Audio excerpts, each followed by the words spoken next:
안녕하세요, 인조이버그입니다. 오늘은 모처럼 야외 촬영을 해보도록 하겠습니다. 이전 영상에서는 사이퍼스트 중 키 교환에 대해서 자세히 알아봤는데요, 이번 영상에서는 키 유도에 대해서 이야기해보려고 합니다. 참고로 대칭키 암호화 알고리즘에 대한 영상도 같이 포함시키면 영상이 좀 길어질 것 같아서 그 부분은 다음 영상에서 다뤄보도록 하겠습니다. 먼저 키 유도에 대해서 생소하신 분들도 있으실 텐데요, 키 유도라는 거는 하나의 키가 있었을 때 이 키를 인풋 값으로 넣어서 제가 필요한 다른 별도의 키들을 만들어내는 것을 키 유도라고 합니다. 그리고 TLS에서는 키 교환 알고리즘으로 교환한 키를 바로 사용하지 않고 이 키로부터 별도의 키들을 유도해서 사용하고 있는데요, 이런 키 유도를 사용하는 이유와 어떤 키들을 어떤 방식으로 유도해서 사용하는지에 대해서 살펴보도록 하겠습니다.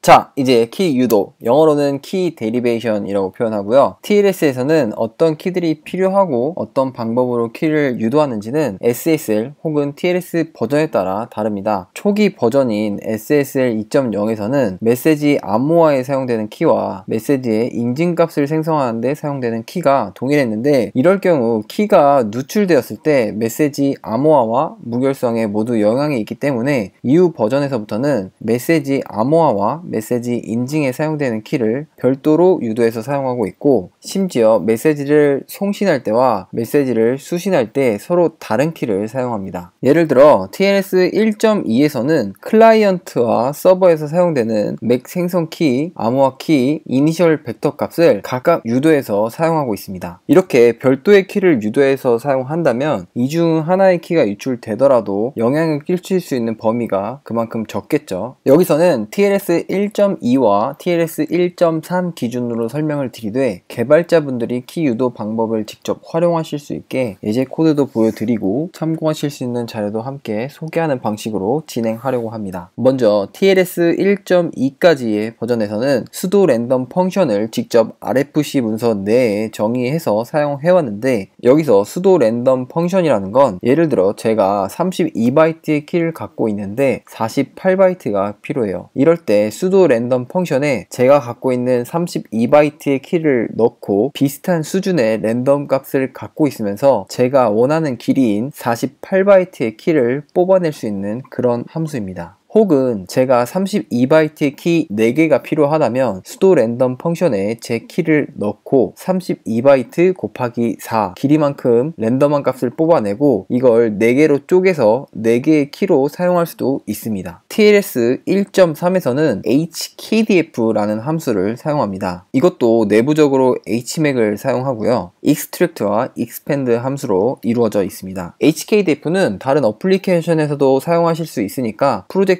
진행하시면서 키 유도가 필요하실 때 이 hkdf 함수를 써보시는 걸 추천드립니다. 다음으로 TLS 1.2의 예제를 살펴볼 건데요, 이 사이트는 TLS에 대해서 설명해주는 사이트인데 클라이언트와 서버가 핑과 퐁이라는 문자를 주고받을 때 TLS 모든 과정에 대해서 자세하게 설명되어 있습니다. 이 페이지는 TLS 1.2 기준이고요, 그 중에 저희가 관심 있는 키를 계산하는 부분을 살펴보면 이 단계는 서버 클라이언트가 정보를 주고받은 뒤에 클라이언트에서 암호화 키를 계산하는 단계이고요, 암호 키를 계산하는 데 사용되는 값들은 서버 랜덤, 클라이언트 랜덤, 서버 퍼블릭 키, 클라이언트의 프라이빗 키가 있습니다. 자, 여기서 퀴즈. 서버와 클라이언트는 어떤 키 교환 알고리즘을 사용해서 키를 교환했을까요? 서버의 퍼블릭 키와 클라이언트 본인의 프라이빗 키를 이용해서 키를 만드니까 이건 DP-헬만 기반의 알고리즘을 사용한 걸 알 수 있고요, 타원곡선인 커브 알고리즘을 사용한 걸 보면 타원곡선 기반의 DP-헬만 키 교환 알고리즘을 사용한 것을 추측해 볼 수 있습니다. 이 키 값이 서버의 퍼블릭 키와 클라이언트의 프라이빗 키를 이용해서 만들어낸 키 값이고, 이걸 프리 마스터 시크릿 값이라고 부르네요. 다음 스텝으로 32바이트의 프리 마스터 시크릿 값을 기반으로 48바이트의 마스터 시크릿을 생성해냅니다. 여기서 48바이트의 길이의 키를 만들어야 되는데 HMAC SHA-256의 경우는 결과값이 32바이트 밖에 안 되므로 두 개의 블럭 P1과 P2의 값을 구해서 P1의 경우는 32바이트를 전부 사용하고 P2는 32바이트 중에 상위 16바이트의 값을 합쳐서 총 48바이트의 마스터 시크릿 값을 생성해냅니다. 시드 값으로는 마스터 시크릿이라는 문자열의 클라이언트 랜덤과 서버 랜덤 값을 사용하는데, 여기서 클라이언트 랜덤과 서버 랜덤 값을 사용하는 이유는 리플레이 어택을 방지하기 위해서입니다. 자, 이 값이 마스터 시크릿 값이고, 이 마스터 시크릿 값을 기반으로 실제로 사용할 6개의 키 값을 유도해냅니다. 여기서 시드 값은 키 익스펜션이라는 문자열과 서버 랜덤, 클라이언트 랜덤 값을 사용합니다. 그리고 일련의 과정을 통해서 4개의 블럭을 만들고 차례대로 클라이언트와 서버의 맥키, 라이트 이니셜 벡터 값을 차례대로 추출해냅니다. 그리고 이게 최종적인 키 6개의 값입니다. 자, 이제 TLS 1.3에 대해서 알아볼 건데, 그 전에 TLS 1.3에서 사용되는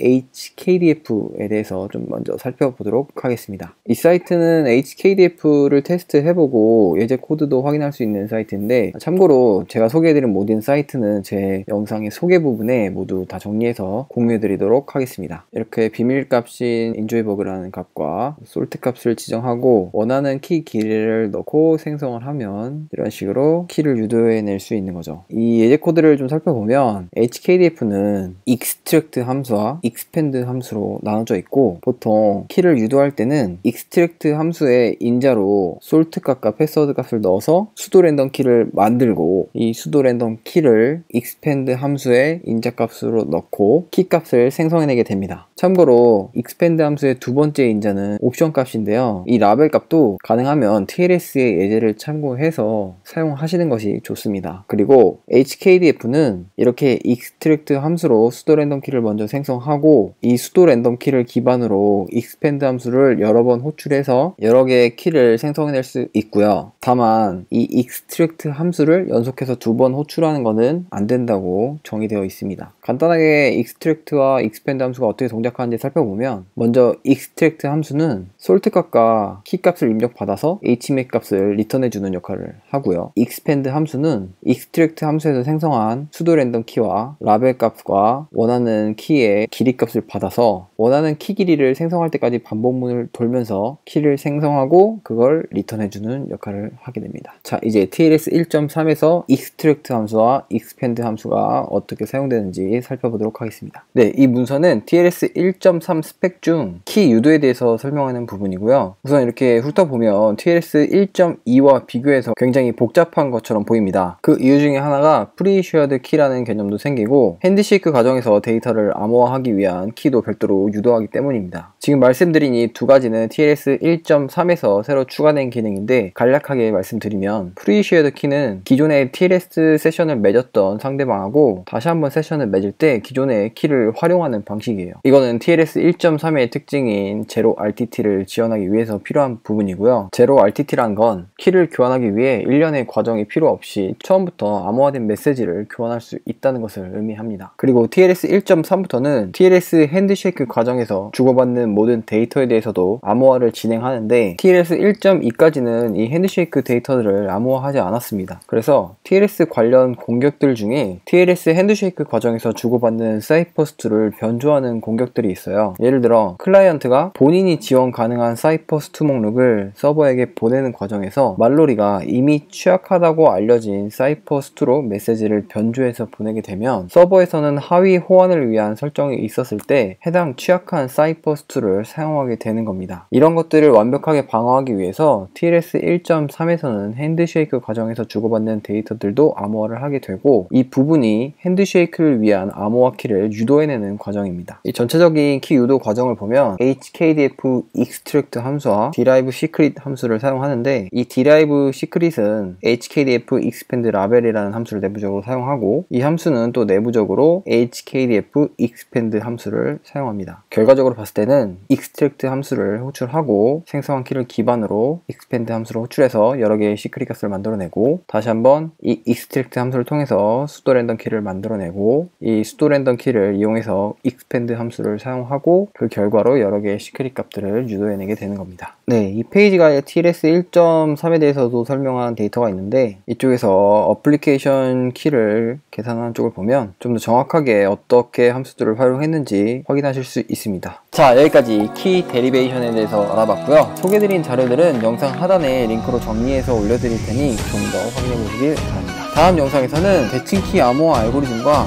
메시지 인증에 대해서 살펴보도록 하겠습니다. 시청해주셔서 감사합니다.